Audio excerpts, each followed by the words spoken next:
and a rare privilege to convey our profound greetings and sentiments of bonhomie to our distinguished guests as memento of abiding friendship and love from the Pakistani Parliament, the political and parliamentary leadership, and our whole nation. Madam Speaker, we are grateful to you and the members of your delegation for honoring us with your visit. I am confident that this valuable interaction and exchange of ideas between parliamentarians from the two sides would go a long way in further enriching, diversifying, and deepening fraternal Pakistan-Russia relationships. Madam Speaker, your visit marks a historic headway in furthering Pakistan-Russia relations and cooperation. I am buoyed by absolute confidence that together we can lay the foundation for an even stronger partnership in the future to realize commonly cherished ideas of peace, development, progress, innovation, enlightenment, and harmony. The bonds of friendship and cooperation that we have renewed during your visit will enrich and deepen our bilateral, inter-parliamentary, economic, investment, and trade linkages. Madam Speaker, it's a very proud day for me today. Talking about 100 years old history, I am a proud hire standing in front of you right now.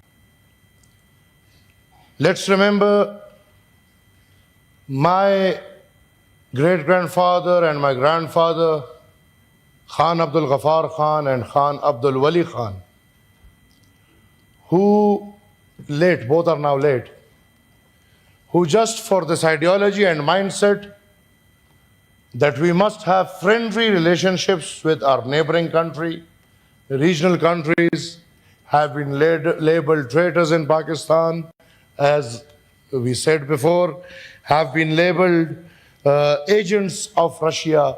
And in Pakistan, we and you both have been called the red non-Muslims. And I'm proud of that today, that Pakistan is moving in the direction where we asked them to move 50 years ago. The only reason we had to struggle for the 50 years taking Russia was our idea of having friendship with regional and neighboring countries. Taking this privilege, I request the chair to extend hands towards all neighboring countries.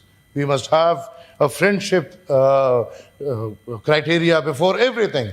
We must have good friendship with India. We must have good friendship with Afghanistan. We must have good friendship with Iran, China, Russia, and we must promote dialogues between these countries.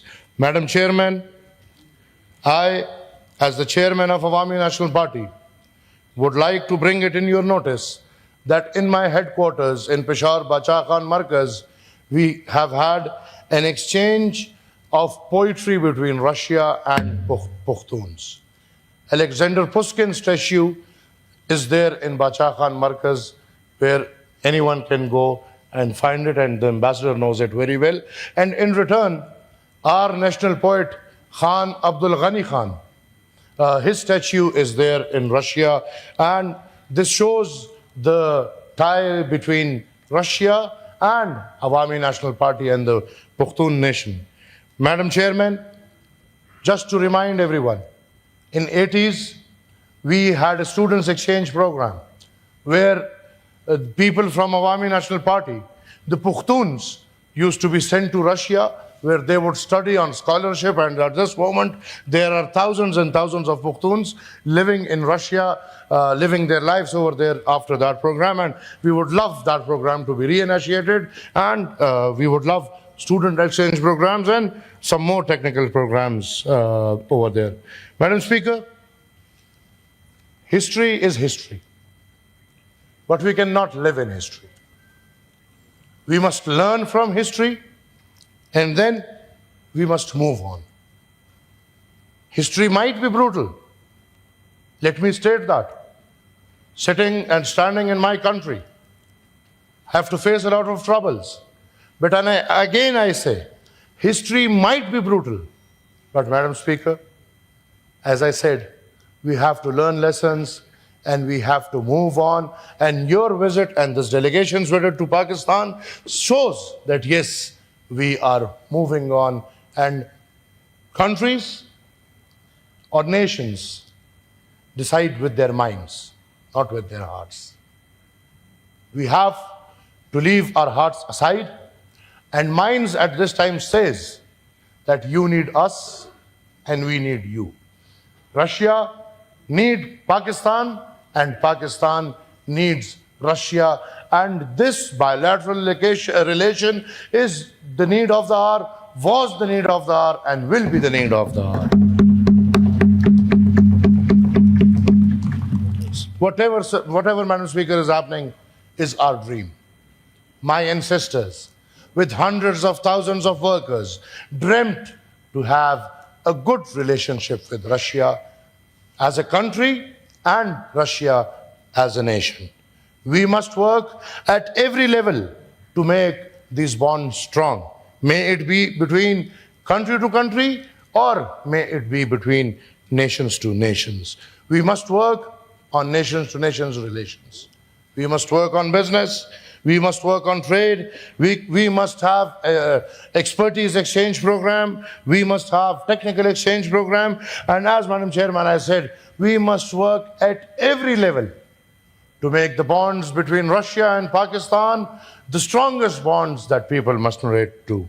Madam Chairman, we, as the preachers of non-violence, we, the Awami National Party, as the preachers of peace, and as I consider myself or the ideology as allies to the Russian Federation in Pakistan in the past 50 or 60 years, I request you, I would never want to hurt the sentiments, but I want to become the voice of the voiceless. Madam, it's a request, a humble request, that the war must end. There must be an end to the Ukraine war. And Madam, it's a voice of the voiceless. War never brings love. War brings hatred. War brings disharmony. And every matter must be solved across the table. Madam Speaker, it will be a lovely gesture if we can have this as a present to this Pakistan or the Republic of Pakistan, and this war comes to an end because, Madam, we and you all must promote love. We must promote non-violence. We must condemn what the violent countries are doing. We must condemn what Israel is doing. We must condemn what Israel, backed by the US, is doing. War is not in favor of anyone. The world must put an end to the war, and we and you must put together our voices for or against the brutality of Israel, what Israel is doing in the world. Supported and backed by the US of A, we must put an end to it. We must put a foot down in it, that there must not be any war. And if our lovely life or our peace is disturbed, we must join our hands together for peace to be supported and put back. I would also like to congratulate the government of Russia on the successful conclusion of the BRICS summit.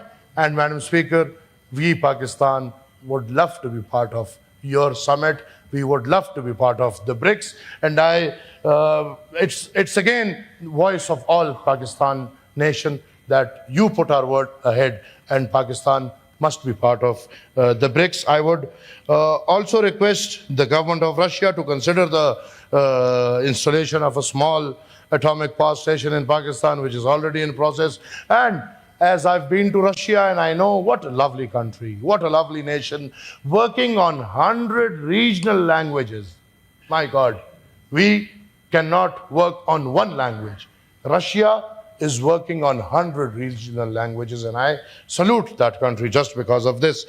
Ma'am, it also reflects our shared belief that through dialogue and legislative cooperation, we can nurture partnerships that transcend political boundaries and bring our people closer together. I am confident that our parliamentary ties will also continue to flourish with more such exchanges so as to share good practices and expertise for mutual benefit.